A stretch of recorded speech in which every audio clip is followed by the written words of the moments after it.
नमस्कार साथियों, स्वागत है आपके अपने YouTube चैनल एजुकेशनल ज्ञान केंद्र पे। पिछले वीडियो में हम लोगों ने चैप्टर 3 के अभ्यास प्रश्न उत्तर को ख़त्म कर लिया था।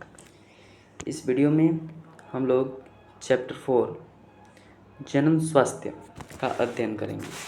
चलिए वीडियो को स्टार्ट करते हैं। सबसे पहला टॉपिक आता है कि जनन स्वास्थ्य किसे कहते हैं, जिसको अंग्रेजी में रिप्रोडक्टिव हेल्थ भी कहते हैं। बोल जा रहा है, विश्व स्वास्थ्य संगठन के अनुसार जनन स्वास्थ्य का अर्थ होता है कि कोई मानव शारीरिक, मानसिक, व्यवहारिक तथा सामाजिक रूप से अच्छा होना चाहिए, अर्थात स्वस्थ होना चाहिए। बोल जा रहा है कि 7 अप्रैल को स्वास्थ्य दिवस के रूप में मनाया जाता है और 11 जुलाई को जनसंख्या दिवस मनाया जाता है। फिर जनन स्वास्थ्य संबंधी समस्याएं और कार्यनीतियाँ क्या हैं। तो जनन स्वास्थ्य संबंधी समस्याएं हैं कि बाल विवाह या कम उम्र में जब शादी हो जाती है तो जनन स्वास्थ्य संबंधी समस्या आती है। गर्भधारण के पश्चात उचित पोषण एवं देखभाल में कमी के कारण शिशु का मृत्यु हो जाना, शिक्षा एवं जागरूकता में कमी और परिवार नियोजन में जानकारी की कमी के कारण जनन स्वास्थ्य में समस्या आती है। जनन स्वास्थ्य संबंधी कार्यनीतियाँ। तो पहला, भारत सरकार के द्वारा 1951 ईस्वी में परिवार नियोजन का शुरुआत किया गया है। दूसरा, आरसीएच का शुरुआत भारत सरकार के द्वारा 1997 में किया गया था, जिसका फुल फॉर्म होता है reproductive child health care program. फिर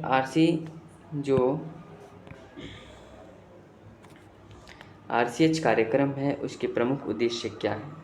तो आरसीएच कार्यक्रम के प्रमुख उद्देश्य हैं कि जनन स्वास्थ्य, जन्म संबंधी विषयों की जानकारी देना, यौन शिक्षा के बारे में जानकारी देना, गर्भवती महिलाओं को प्रसव एवं शिशु पालन संबंधी ज्ञान देना, चौथा टीकाकरण कराना, पांचवा गर्भ निरोधक विधियों का ज्ञान होना और छठा मादा भ्रूण हत्या को रोकना और सातवां छोटा परिवार होना। जनसंख्या विस्फोट किसे कहते हैं।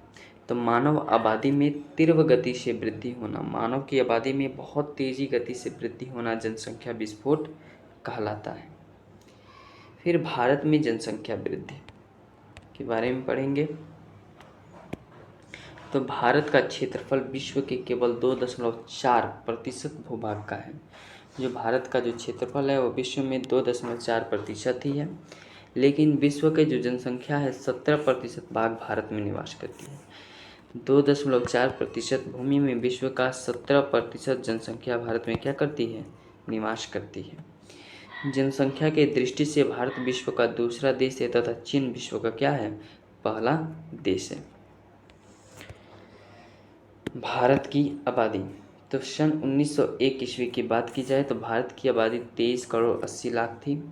1911 की 25 करोड़ 20 लाख, 1921 में 26 करोड़ 13 लाख और 1931 में 27 करोड़ 90 लाख, 1941 में 31 करोड़ 90 लाख और 1951 में जो बढ़कर 36 करोड़ 10 लाख तक पहुंची थी।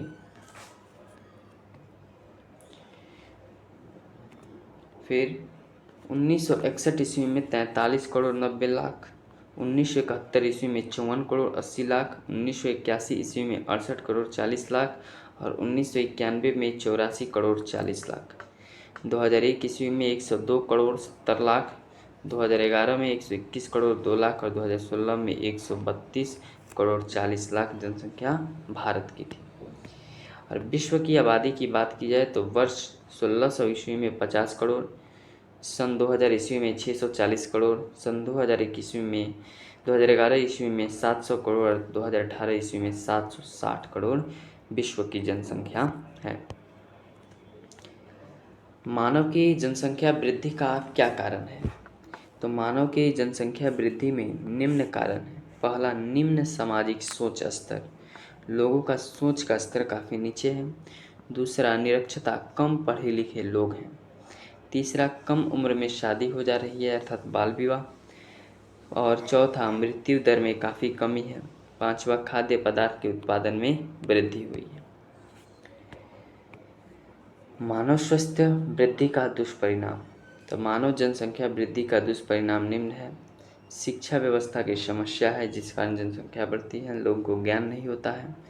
रोजगार की समस्या, खाद्य पदार्थों की आपूर्ति की समस्या, स्वास्थ्य एवं चिकित्सा सेवा की समस्या और निर्धनता। अर्थात जैसे जैसे मानव की जनसंख्या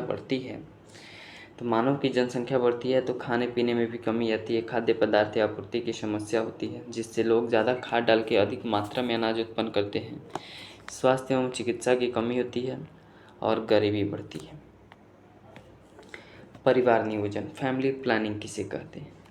तो मानव जनसंख्या वृद्धि को कम करने के लिए सही तरीके से संतान उत्पत्ति की दर कम करना परिवार नियोजन कहलाता है। अर्थात मानव की जनसंख्या वृद्धि को कम करने के लिए सही तरीके से संतान उत्पत्ति की दर को कम करना था 2 बच्चे 3 बच्चे तक ही सीमित रखना परिवार नियोजन कहलाता है। परिवार नियोजन की आवश्यकता क्यों है? तो छोटा परिवार और सुखी परिवार होगा और पालन पोषण का भी प्रभाव पड़ेगा। परिवार नियोजन की युक्तियाँ, परिवार को नियोजन कैसे कर सकते हैं? तो परिवार नियोजन के लिए दंपति विभिन्न प्रकार की युक्तियों का उपयोग करते हैं जिन्हें गर्भ निरोधक युक्तियाँ कहते हैं। परिवार को नियोजित करने के लिए, कम करने के लिए जो दंपति होते हैं, दंपति अर्थात कपल जो होते हैं, वह क्या करते हैं? वो बहुत सारी युक्तियों का प्रयोग करते हैं जिन्हें गर्भ निरोधक युक्तियाँ कहा जाता है। पहला, गर्भ निरोधक युक्तियाँ का विशेषता क्या है? तो गर्भ निरोधक युक्तियाँ प्रभावी होना चाहिए, काम करनी चाहिए, युक्तियाँ सस्ती होनी चाहिए, गर्भ निरोधक युक्तियाँ आसानी से कहीं भी मिल जानी चाहिए और गर्भ निरोधक युक्तियाँ का दुष्परिणाम कोई भी नहीं होना चाहिए। संतति नियंत्रण तथा परिवार नियोजन हेतु गर्भ निरोधक के उपयोग में निम्न श्रेणियों में रखा जाता है। पहला, गर्भ निरोधक की विधियाँ होती हैं प्राकृतिक विधि, बाधा विधि और हार्मोनल विधि तथा बंध्याकरण। प्राकृतिक विधि, इसके अगले वीडियो में प्राकृतिक विधि किसे कहते हैं और प्राकृतिक विधि कितने प्रकार के होते हैं, इन सभी के बारे में अध्ययन करेंगे। अभी के लिए बस इतना ही। धन्यवाद।